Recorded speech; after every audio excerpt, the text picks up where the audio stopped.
Bonjour à toutes et à tous. Bonjour à toutes et à tous. Alors excusez un petit peu ce décor un peu spartiate type Front de Libération Nationale, mais bon, on a dû faire un peu dans l'urgence. Mais on n'a pas pris les armes, hein, et on n'a pas pris le maquis non plus. Oh, quoique. Bon. Pas le mal maquis, mais les armes. Alors écoutez, bon, on est très content de vous retrouver et on vous remercie de votre attention pour qu'on parle un peu ensemble de l'actualité, notamment de la réorganisation du réseau, un chantier qui nous tient maintenant depuis 9 mois. On va procéder un peu différemment parce que tout faire en une seule vidéo, ce serait beaucoup trop lourd. Donc on va parler maintenant de la ligne particulière réseau d'agence, CRC Lille et Arras, et on parlera un peu de rémunération. Début de semaine, on tournera une autre vidéo sur les marchés SP, les fonctions, animation, support commercial, et puis on fera un zoom sur les conclusions rendues par l'expertise que nous avons commandée. Voilà, vous dire donc sur la réorg proprement dite que elle va faire bouger toutes les lignes en profondeur et que si on devait la résumer dans son principe en quelques mots, ce serait moins d'effectifs pour les particuliers réseaux d'agence et plus d'effectifs pour la partie réseau des marchés spécialisés et fonctions d'animation. Voilà, c'est donc un mouvement de bascule auquel nous assistons et vous verrez que les impacts seront très perceptibles. Voilà, nous pouvons entendre et comprendre que les réorganisations permettent aux entreprises de s'adapter à l'évolution de l'économie. Par contre, la question fondamentale que nous nous sommes posée, c'est de savoir si le nouveau mode de fonctionnement du réseau apportera les bénéfices attendus d'un projet qui va entraîner dans son sillage l'ensemble des salariés et engager leur avenir. C'est un projet qui s'appuie sur 3 orientations: la croissance du PNB, la forte augmentation des ventes dans les domaines de l'assurance-prévoyance et du crédit consommation, et l'ambition d'une position de leader en IRC. Une chose est certaine, on vient de le dire, toutes les lignes métiers sont concernées et vont subir de profondes modifications. Voilà, c'est pourquoi, au vu des enjeux très importants que comporte ce projet sur les conditions de travail et même l'emploi de demain, nous avons choisi de nous adjoindre les services d'un cabinet d'expertise. La loi permet, lorsque les élus sont confrontés à des projets de cette ampleur, avec des conséquences importantes, de se faire assister pour identifier et anticiper tous les risques qui peuvent peser sur ce type de projet. Alors, il faut juste dire un mot là-dessus, c'est qu'on a entendu beaucoup de sornettes qui ont été diffusées après notre décision, comme quoi ça allait même avoir un impact sur l'intéressement des salariés. Donc c'est totalement ridicule pour plusieurs raisons, mais bon, quand vous voyez que l'entreprise elle-même, Crédit Agricole, s'est dotée d'un cabinet d'expertise qui travaille avec elle depuis 9 mois, pour une facture qui est autrement plus importante que la nôtre. Je vais être transparent, nous le CSE pour 3 semaines d'expertise, ça nous a coûté 20 000 €. Donc vous imaginez, ramener sur l'intéressement, c'est à peine quelques centimes. Et quand vous voyez l'importance que ça revêt pour l'ensemble des salariés, ça aurait été faire preuve d'un manque d'humilité que de se sentir capable de tout voir tout seul. Donc nous, on a choisi de se faire assister et nous ne le regrettons pas. Et vous le verrez un peu plus loin. Voilà. Bien, donc j'enchaîne. Donc sur le réseau, la ligne des particuliers, soyons clairs, la réorganisation du réseau va fortement transformer la composition des points de vente par une baisse des effectifs. Cette baisse concerne principalement les agences de 2, 3 et 4 salariés. Elle aura pour conséquence une explosion des petits points de vente de 2 et 3 salariés. Je vais vous donner quelques chiffres. Aujourd'hui, dans la caisse régionale, il y a 4 agences de 2 salariés. Demain, il y en aura 22, c'est 5 fois plus. Les agences de 3 salariés aujourd'hui sont au nombre de 46. Demain, il y en aura 66, c'est quasi 50% de plus. Alors, à quoi est due cette explosion de petits points de vente? Elle est due essentiellement au fait que les agences de 4 salariés perdent un poste et du coup deviennent des agences de 3 personnes et augmentent leur nombre. Quand vous entendez ces chiffres, en fait, vous vous trouvez devant un paradoxe. parce que vous avez une direction qui nous dit les petits points de vente, c'est très compliqué à gérer. Et on nous a fait beaucoup de démonstrations là-dessus. Donc nous, on s'attendait tout naturellement à voir leur nombre se réduire. Et comme Sylvie vient de le signaler, effectivement, c'est l'inverse qui se produit. Donc cherchez l'erreur. Si on regarde bien, aujourd'hui, c'est 103 points de vente qui vont perdre des effectifs. 103 points de vente sur un total de 229, donc c'est quasiment la moitié. Quand on soulève cet argument auprès de la direction, de ce paradoxe, elle nous répond, oui mais attendez, nous voulons garder les drapeaux partout. Nous voulons nous maintenir. Et nous avons une solution pour ça, c'est la mutualisation des ressources au sein du secteur d'agence. Alors là, nouveau concept, mutualisation des ressources. En fait, l'idée, c'est de dire le salarié doit devenir mobile, disponible, il doit être permutable au sein du secteur de l'agence, qui est un périmètre qui est beaucoup plus large que celui que nous connaissions jusqu'à présent, pour pourvoir aux besoins, aux renforts en effectifs dont les agences auront besoin ici ou là. Donc ce système de remplacer, jusqu'à présent on le connaissait, mais évidemment en termes dépannage, en termes provisoires, eh bien en fait maintenant il est en train d'être instauré comme base normale de fonctionnement. Et ça c'est une révolution par rapport à ce que nous connaissons, il faut bien le percevoir. Évidemment tout ça va créer une instabilité, puisque par définition vous cesserez vos activités pour un moment, pour aller faire autre chose, et c'est assez perturbant. Donc, et pour le client et pour le salarié, et on voit mal comment ça pourrait s'inscrire dans un mode de continuité de l'activité, puisque là on est sur le bancal.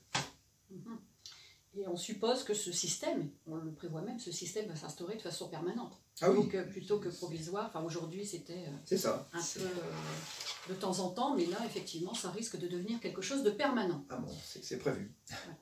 Alors, ajoutons à cette baisse des effectifs la suppression des postes d'accueil. Suppression dans 175 agences sur 229. Toutes les agences, jusque 7 ETP, sont concernées à l'exception de 9 cas.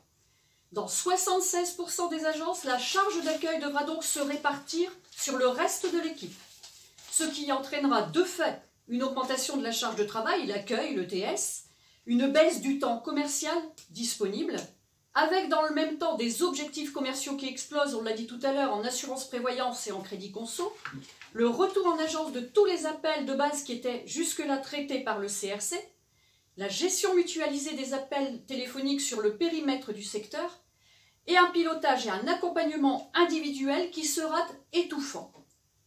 Aujourd'hui, c'était entre 1h et 1h30 par mois pour les bilatérales et 8 heures de réunion collective par mois. Demain, pour renforcer le pilotage individuel, les managers auront de plus petites équipes de 8 à 10 salariés répartis sur le secteur. Ce sera en moyenne 2 heures par semaine et par salarié pour échanger sur l'activité présente et à venir, auxquels s'ajouteront les entretiens tandem et le monitorat assurance 4 fois par mois.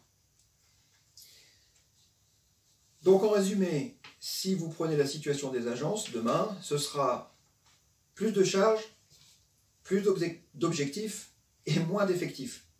Et moins de temps commercial disponible. Voilà, mais ça pas seulement pour les agences qui vont perdre de l'effectif. En fait, par interdépendance pour l'ensemble des agences, parce que celles qui garderont un effectif ISO se prépareront à diluer leur effectif en apportant des moyens aux autres. Donc c'est toute cette gestion qui demain nous attend. On peut dire que la direction fait un pari. Oui, c'est ça, un pari. En fait, le pari, c'est d'être sur tous les tableaux, de vouloir maintenir les drapeaux, de donner effectivement la primauté parce qu'elle considère que la valeur ajoutée aujourd'hui se situe plus sur les réseaux marchés spécialisés et haut de gamme, ce qu'on peut entendre, et moins sur la clientèle grand public. Mais pour autant, on ne veut pas déserter les situations géographiques, donc on va maintenir les drapeaux, mais on choisit donc de déshabiller la partie agence en se disant ils feront face Ils auront des objectifs en forte hausse, on l'a dit, eh bien, ils absorberont, ils feront face à la charge, ils se débrouilleront. Donc voilà la variable d'ajustement qui aujourd'hui est en train de se produire. Bien. En ce qui concerne les CRC, 2 CRC aujourd'hui, Arras, Lambersart, suppression du CRC d'Arras, Pro Agri Banque Privée, qui devient un CRC particulier, spécialisé dans les domaines du crédit conso et de l'assurance. 19 salariés sont en cours de reclassement. Sur Lambersart, le CRC sera recomposé en 3 pôles. Pôle Conquête, Crédit Conso, IARD Assurance. L'élément le plus marquant en ce qui concerne les CRC, c'est le rôle contributif extrêmement fort qu'ils sont appelés à jouer demain dans les ambitions commerciales. Bon, les chiffres, vous les connaissez un peu. Le CRC, demain, on en attend une production multipliée par 3 sur la partie assurance-prévoyance, une production multipliée par 5 sur le crédit conso. Et évidemment, on a soulevé ces chiffres-là auprès de la direction et bon, elle a mis en place une espèce de graduation. On commence un peu plus doucement en 2021, 2022 et 2023, mais graduation ou pas, les ambitions sont tellement élevées que leur faisabilité est quasi incertaine. Et même plus qu'incertaine, et surtout porteuse de risques psychosociaux très élevés, qui seront justement aussi élevés que l'augmentation des objectifs. Si on illustre aujourd'hui, pour vous donner une idée de ce qu'ils sont capables de faire et de ce qu'on attend de demain, aujourd'hui, les collègues du CRC, c'est 464 produits en 2019 par an sur les assurances, prévoyance et crédits conso. En 2021, on en attend 600, c'est-à-dire en moyenne 3 ventes par jour. En 2022, on passe à 800, 4 ventes par jour. Et puis bon, en 2023, là, on est à 1000 ventes par an, c'est-à-dire quasiment 5 ventes par jour. Avec un point qu'il va falloir quand même bien prendre en compte, c'est qu'aujourd'hui, les effectifs vont être là aussi basculer, la partie des collègues qui travaillaient sur la banque crédit épargne va basculer sur la partie assurance et crédit conso. Et la matière aujourd'hui des appels téléphoniques qu'ils reçoivent en appel entrant sera trop faible pour se suffire à elle-même en termes d'objectifs. Et donc ils devront évidemment recourir et passer par les appels sortants, c'est-à-dire dans le dur. Donc là, évidemment, les collègues savent de quoi on parle en disant ça. Et ça, on est extrêmement inquiet de la manière dont ça va se passer. L'autre point d'accroche, c'était la revalorisation des téléconseillers et des téléassistants, aujourd'hui sur des niveaux 3-4. Alors, il n'est pas question de garder ces coefficients quand on voit le niveau de compétences et d'implication qu'on va leur demander. C'est pourquoi en comité d'entreprise, nous avons fait des demandes réitérées de revalorisation à 5 et 6. Et la question est en cours en ce moment, mais elle sera, à mon avis, rapidement tranchée. Bien. Donc, sur le pavé rémunération, le projet comporte un volet revalorisation, mais pas sur l'ensemble des lignes métiers. Sur les 16 lignes métiers actuelles, certaines auront une revalorisation de leur PCE et d'autres non. Oui. Alors nous avons dénombré, on ne va pas vous noyer de chiffres, mais on a dénombré 6 lignes métiers qui seront revalorisées par une augmentation de 1 niveau de la RCE, le niveau d'emploi. Les assistants clientèle, aujourd'hui il y a 2 niveaux, un niveau 3, un niveau 4, et donc demain il y aura 2 options. Si l'assistant clientèle conserve son poste d'accueil, dans les agences qui en conserveront un, il y aura 63 agences avec encore des postes d'accueil. Dans ces cas-là, l'assistant passera du niveau 3 au niveau 4. Par contre, pour tous les autres assistants, donc qui ne conserveront plus leur métier d'accueil, qui deviendront donc des conseillers commerciaux et à qui on confiera un portefeuille, eh bien pour ces collègues-là, ils passeront du niveau 3 au niveau 5. Pour les conseillers clientèle, les conseillers clientèle passeront eux de 6 du niveau 6 au niveau 7, les moniteurs du niveau 9 au niveau 10, les conseillers pro-agri, conseillers, hein, je dis bien, du niveau 8 au niveau 9, et enfin les CGP, alors selon qu'ils soient ou pas détenteurs du diplôme universitaire de Clermont-Ferrand, ouais, eux passeront du niveau à 9 ou 10, hein, selon qu'ils aient ou pas le diplôme. Les directeurs de centres d'affaires pro-agri adjoints, qui aujourd'hui sont pesés 10 ou 11, passeront donc au niveau 13, puisqu'il n'y aura plus d'adjoints, ils seront responsables en plein exercice. Sur ce dossier, on a un point de divergence très profond, et ça concerne les responsables d'agence, les RA. Eux font l'objet d'une absence de revalorisation complète, donc c'est une anomalie flagrante, parce que cette fonction qui a toujours été un poste clé et qui nécessite autant d'expertise que de responsabilité, d'engagement de responsabilité, la direction justifie l'absence de revalorisation par le fait qu'on va les alléger en termes d'animation et de pilotage commercial. Bon, ça reste encore une fois à voir, mais vous verrez que de toute façon ça ne change pas grand-chose dans les tâches qui leur restent attribuées. Puisque si je vous en fais la synthèse, on va leur demander d'abord d'être responsable d'un portefeuille qui aura des clients haut de gamme 3.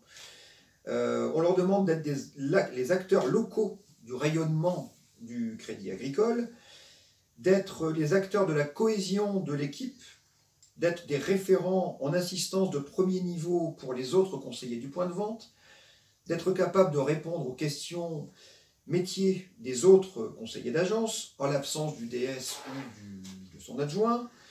Et puis surtout, on leur demande d'être en relais des actions managériales, d'être en relais des actions demandées par les managers. J'ai envie de dire, comme avant, quoi. Et puis enfin, en dernier lieu, ni plus ni moins que d'être les garants du fonctionnement et de la sécurité du point de vente. Donc, vous voyez le niveau de responsabilité, et ses collègues, pour eux, zéro revalorisation. Donc, les oubliés du projet complètement, et on ne peut pas comprendre cette position. Et donc, nous demandons, nous, encore maintenant, qu'ils soient revalorisés à un niveau d'emploi de 8 à 9. Ce qui serait la moindre des choses. Alors, ce n'est pas la seule et unique raison pour laquelle nous avons été contre le projet, mais en tout cas, ça en fait partie. La conclusion, c'est qu'effectivement, après analyse de tous ces éléments, vous comprendrez que on ne peut pas aujourd'hui valider un projet tel qu'il est présenté. On va avoir une omniprésence mais suffocante de la partie suivi, de la partie contrôle. Ça a été bâti de cette manière, donc on le sait. Quand on regarde bien la direction en fait veut concilier deux notions qui s'opposent. D'abord, on va avoir un réseau dans des conditions de fonctionnement extrêmement instables et hyper sollicité commercialement, qui est promis à une dilution de ses forces. Et puis après-demain, chacun le voit arriver, comme ça ne fonctionnera pas, on nous dira, vous voyez, on a tout essayé, mais non, maintenant il faut se résoudre à la fermeture plus massive des agences. Donc sur toutes les parties que nous venons d'évoquer, on ne peut pas valider ce projet, et puis on vous le dit tout net, on s'apprête à en combattre les effets. La partie réseau d'agence, la direction veut concilier deux notions effectivement qui s'opposent. Elle veut afficher des ambitions très élevées, et dans le même temps, elle réduit les moyens pour les atteindre. Et ceux qui paieront le prix de cette contradiction, ce sera qui? Ce sera vous, puisque malgré tout, les salariés essaieront avec leur conscience professionnelle d'y parvenir, ils feront tout pour y parvenir, et puis en faisant cet effort, ils se dirigent tout droit vers l'épuisement. Ça, c'est couru d'avance. Donc, quand on regarde bien attentivement la conception de ce projet qui prétend vouloir donner la primauté à comment je vends plutôt que à combien avez-vous vendu, ce que nous entendons, pour nous, ce n'est pas vraiment le parfum qui se dégage du modèle qu'on est en train de nous présenter. Pour vous donner une idée, l'expertise évalue les besoins en moyens humains à 62 postes supplémentaires et non à ISO effectif. C'est vous dire le niveau d'écart qui existe entre la charge attendue et les moyens totalement sous-dimensionnés des ambitions affichées. Oui. Voilà un peu ce qu'on pouvait en dire ce soir. Donc ça, évidemment, ce sont des constats. Il faut d'abord partir de constats, de diagnostics, il faut faire des analyses et il faut regarder vers où nous allons. Concrètement, on est en train de vous dire que le modèle qui nous est présenté ne nous convient pas du tout. Alors certains diront, oui, il y a une revalorisation de RCE. Ben oui, bien entendu, ça s'accompagne souvent de revalorisation de RCE, mais on ne va pas, nous, aujourd'hui, valider un projet dans toute sa globalité avec ce qu'il comporte uniquement parce qu'il y a une revalorisation de RCE pour certaines catégories. Ça va bien plus loin que ça au niveau des impacts et des conséquences. Donc, notre action, aujourd'hui, soyons clairs, hein, on ne va pas appeler les gens à descendre dans la rue maintenant sur les raisons qu'on vient d'évoquer. On est aujourd'hui dans le suivi, on est absolument déterminé et résolu à en combattre tous les effets.